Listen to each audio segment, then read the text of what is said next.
it's Jen. Welcome back. So I apologize for the lighting. It's not the best, but life is busy lifing, so we are filming at nighttime. So it is what it is. But let's get started. So I have my September wrap up for you guys.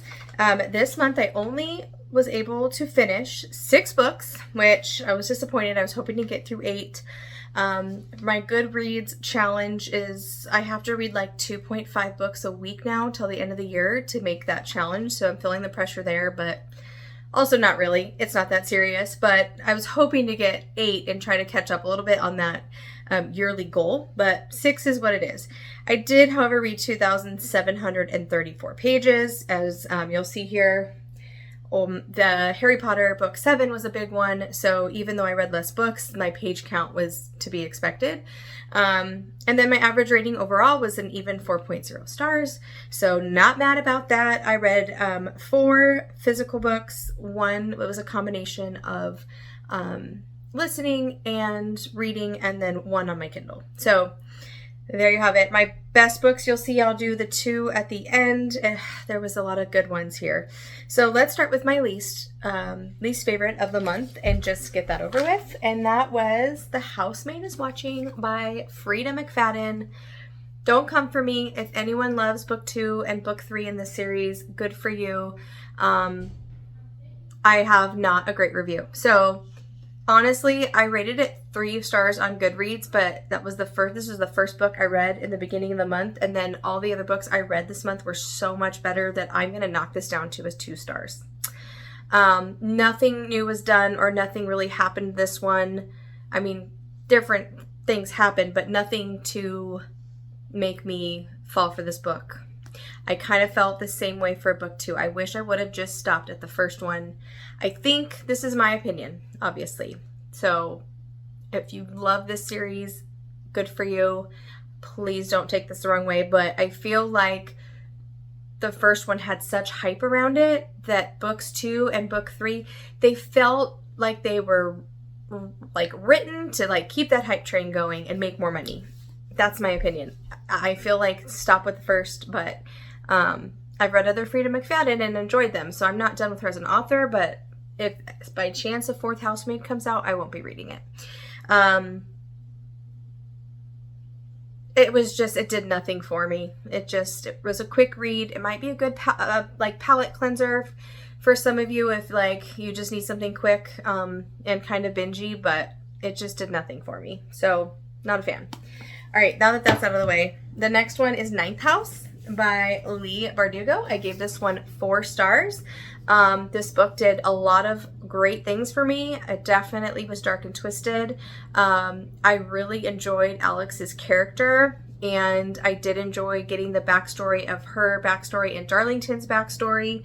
At the end of this, there's some like real truth and written about like the different houses at Yale, and that was super interesting. Nice blend of magic, reality, dark academia. If you like dark academia and you haven't read this, this is a go-to for sure. I would say the last 4th was the most entertaining, page turning, could not put it down. Although the beginning of the book, even though it was a slower pace, I wasn't bored. Overall, yeah, it was really good. From the prologue, I was hooked. The ending has me so intrigued to pick up Hellbent, which is book 2. So that was also a major plus for me. I don't know why it wasn't 5 stars. I can't put my finger on it. It just wasn't, but it was a really solid 4 stars. I would recommend it. I'm staying on my shelf. Like, again, the book did nothing wrong. It just personally wasn't a 5-star for me, but I'm really glad I finally read this and it did not disappoint. I definitely enjoyed my reading experience. Again, dark academia. If you're a fan, you haven't read this, you should. Okay, there's that one. All right, next is Lisa Gardner, Before She Disappeared, another 4 stars. Overall, if this book was written by another author, same premise, same storyline, it probably would have been a 3, but I really just jive well with Lisa Gardner's writing. I haven't read a book from her in a long time, so it was really nice to be back in one of her books. The main character, Frankie, was my favorite part of this book. She was very real and likable, but very flawed, and I enjoyed the dynamic between her and the Boston PD detective that was working on this missing girl case with her. My only hiccup with it is that I just had a hard time believing, even with her backstory, that someone in their 30s doesn't have a family or call any place home and just travels following missing person cases and puts herself in these horribly dangerous situations. But it is what it is. I mean, I suspend my belief for things in books all the time, so why not that, right? So once I was able to like suspend my belief on that, I was able to enjoy the story. I'm like, stop trying to make sense out of it and making it realistic to you in your brain, like it's fine. And then I really enjoyed the story. Definitely will follow up with the second one in this Detective Frankie Elkins series. I have it on my shelves. Like I said, not quite a 5-star, but another really solid 4-star I would recommend to people. The pacing of how Lisa Gardner unraveled or like exposed to the reader the backstory of Frankie was perfect.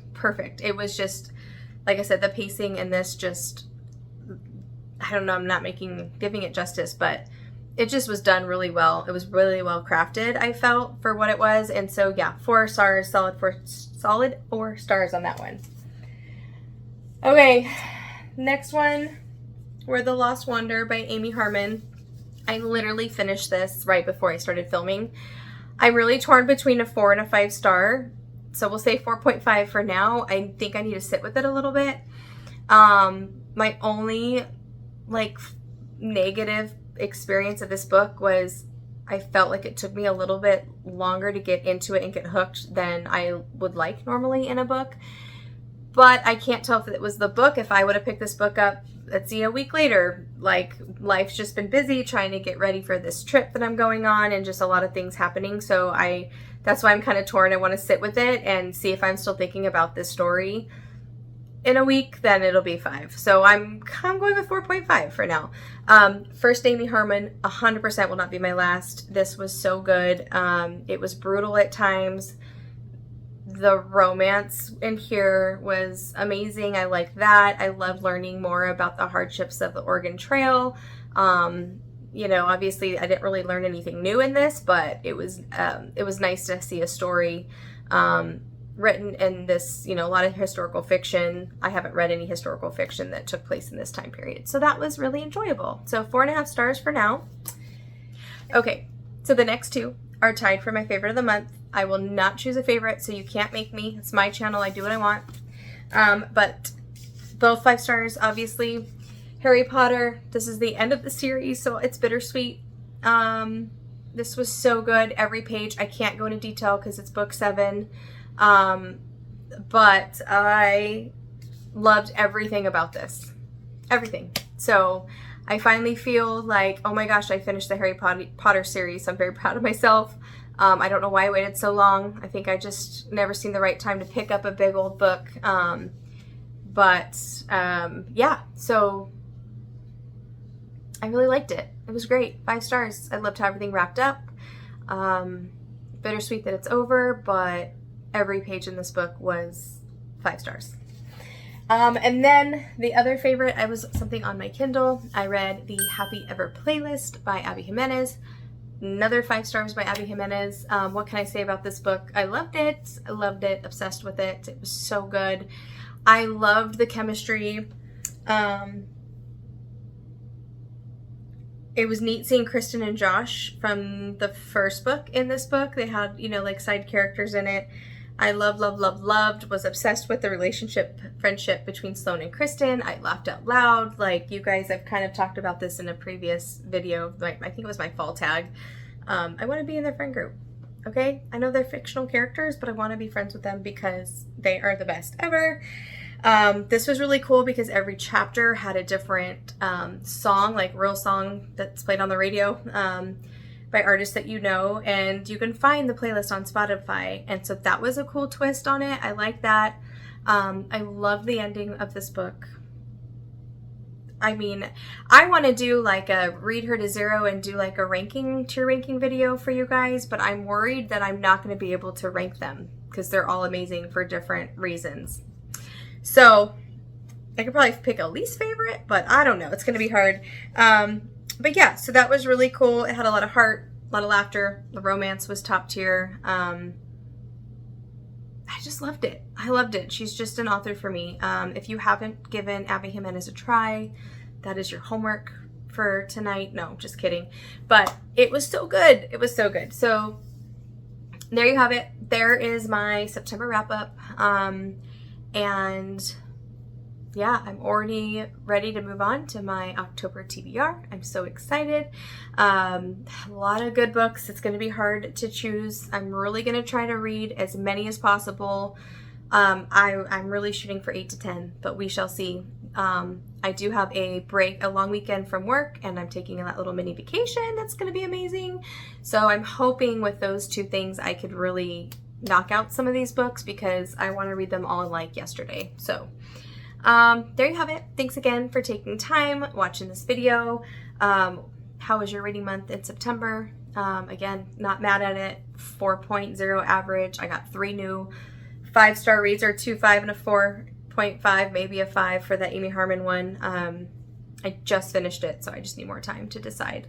But yeah, it was a solid reading month, and thank you guys. I will see you in my next video. Happy reading. Bye.